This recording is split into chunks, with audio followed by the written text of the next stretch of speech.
কর্ণপিশাচিনীকে যে জাগায় তাকে তার দৈহিক কামনা মেটাতে হয়। যদি সে পারে তবেই সে সিদ্ধ হয়। কর্ণপিশাচিনী তান্ত্রিককে ছেড়ে আমার দিকে এগোতে লাগলো। এর হাত থেকে মুক্তি পাবার কোনো উপায় নেই। আমার চ্যানেলে অনেক ধরনের ভূত, পিশাচ, গোয়েন্দার গল্প প্রচার করে থাকি। ভূতের গল্পে দেবদেবী, ব্ল্যাক ম্যাজিক, তন্ত্রমন্ত্র, ঝাড়ফুঁক এইসবের উল্লেখ থাকে। গল্পে রোমাঞ্চকর আবহাওয়া বা প্লট তৈরির জন্য আমি এইসব ব্যবহার করে থাকি। কোনো রকম কুসংস্কার বা অযৌক্তিক ভীতিকে প্রশ্রয় দেওয়ার জন্য নয়। আমি আশা করব এই চ্যানেলের সমস্ত শ্রোতা বন্ধুরা সংস্কার মুক্ত হয়ে খোলা মনে গল্প শোনার আনন্দেই এই গল্পগুলিকে গ্রহণ করবেন। ধূমপান, মদ্যপান, মাদক সেবন স্বাস্থ্যের পক্ষে ক্ষতিকর। সত্য ঘটনা অবলম্বনে সুমন প্রামাণিক সুমো চ্যানেলের বিশেষ নিবেদন নববর্ষ স্পেশাল, বছরের শেষ রাতের বিভীষিকা। গল্পটি আমার লেখা। আমার নাম সুমন প্রামাণিক। গল্প পাঠে আমি সুমন প্রামাণিক। শুরু হচ্ছে নববর্ষ স্পেশাল, বছরের শেষ রাতের বিভীষিকা। গল্পটি সত্য ঘটনা অবলম্বনে। আজ মনটা খুবই ব্যাকুল, কিছুই ভালো লাগছে না। আসলে মনের মানুষের সাথে কথা না বললে কি করে ভালো থাকা যায়। রাতে লাস্ট ফোনে কথা হয়েছে 10টা 15 পর্যন্ত। তারপর লাস্ট হোয়াটসঅ্যাপে রিপ্লাই এসেছিল 11টা 44।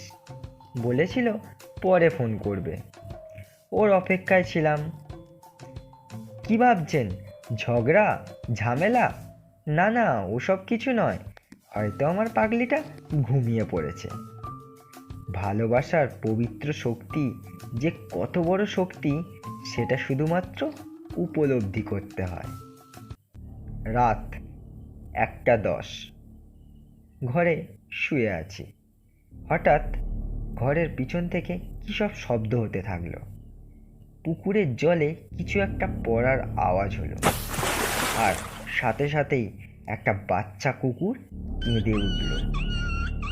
এপার থেকে কী সব খসখস আওয়াজ হতে থাকলো। পাশের ঘরে মা শুয়ে আছে। বাইরে গেলাম দেখতে কি আওয়াজ হচ্ছে। গিয়ে দেখলাম না, কিছুই তো নেই, কিন্তু আমি তো পরিষ্কার শুনেছি। হঠাৎ পিছনের বাগানে আগুন জ্বলছে দেখলাম। ব্যাপারটা কি? এত রাতে বাগানে কি আগুন জ্বালালো? মনে পড়ে গেল আজ তো শনিবার আর বছরের শেষ রাত। দেখলাম একটা তান্ত্রিক, মানে ওই ছেলেটা, কিছুদিন যাবৎ এই বাগানে আগুন জ্বালিয়ে কী সব করে যাচ্ছে। সত্যি বলতে আমি খুব সাহসী, এইসব বিষয়ে বেশি পাত্তা দিই না। বেশি কিছু হলে সোজা হাত চালিয়ে দেব। কিন্তু আজকের ব্যাপারটা পুরো আলাদা। দেখলাম তান্ত্রিকটা একটা কুকুর ছানার মাথা কেটে তার রক্ত আগুনে আহুতি দিচ্ছে, আর বেশ কিছু মন্ত্র পাঠ করছে। কটা দিন আগে ইউটিউবে একটা ভিডিও দেখেছিলাম, আর আজ এগুলো সামনাসামনি দেখে বুঝে গেলাম ও কর্ণপিশাচিনীর সাধনা করছে। যদি এই সাধনায় সফল হয় তাহলে ও অনেক শক্তিশালী হয়ে উঠবে আর সবার ক্ষতি করতে পারবে। আর সব থেকে বড় কথা, শালা জানোয়ার একটা বাচ্চা কুকুরকে মেরেছে, আমি ওকে ছাড়বো না। এগিয়ে গেলাম। আমার অনেকটাই দেরি হয়ে গেছে, কারণ অগ্নিকুণ্ডের চারপাশে ঘন কুয়াশা জমাট বাঁধতে শুরু করেছে। আমি সোজা তান্ত্রিকের মুখে একটা ঘুষি বসিয়ে দিলাম। শালা একটা চেলা কার্ড নিয়ে আমার দিকে তেড়ে এলো। সুযোগ বুঝে আর একটা ঘুষি মেরে দিলাম। ঠিক এই সময় সেই ভয়ানক কর্ণপিশাচিনীর আবির্ভাব হতে থাকলো। তান্ত্রিক তো খুশি, এদিকে আমার মাথা আগুন। ধরলাম শালাকে কোকিনা ক্লচে। যারা WWE দেখে তারা জানে এই লকটা কতটা ভয়ানক। কিছুক্ষণের মধ্যে সে সেন্সলেস হয়ে পড়ল। এদিকে কর্ণপিশাচিনী তার পূর্ণ রূপে আবির্ভাব ঘটল। পিশাচিনীকে যে জাগায় তাকে তার দৈহিক কামনা মেটাতে হয়। যদি সে পারে তবেই সে সিদ্ধ হয়, কিন্তু তান্ত্রিক তো অজ্ঞান।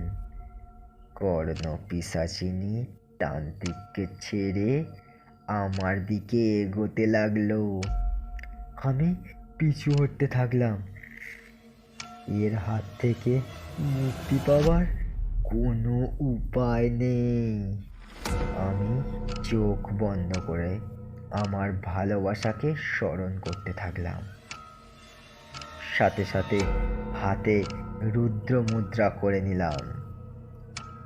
এদিকে অনুভব করতে থাকলাম ভালোবাসার মানুষের সাথে কাটানো সেই ঘনিষ্ঠ মুহূর্তগুলো। পুরো মগ্ন হয়ে গেলাম সেই সব চিন্তায়। আমার সারা গায়ে আমার প্রেমিকার স্পর্শ অনুভব করতে থাকলাম। উফ, আহ, উফ, আহ। হঠাৎ শেয়াল ডেকে উঠল। আমি আমার চেতন অবস্থায় ফিরলাম। দেখলাম কর্ণপিশাচিনী নেই। আরও একটা জিনিস দেখে আমার চোখ দাঁড়িয়ে গেল। আমার চারিদিকে গোল একটা বলয়, আগুনের বলয়। মানে আমি একটা আগুনের বলয়ের ভিতরে দাঁড়িয়ে আছি।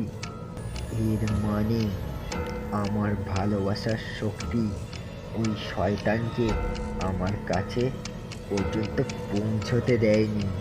Thank god. হ্যাঁ, সত্যি আমরা দুজন এটা বিশ্বাস করতাম। আমরা সাধারণ কেউ নয়। আমাদের ভালোবাসা আর 5টা সম্পর্কের মতো নয়।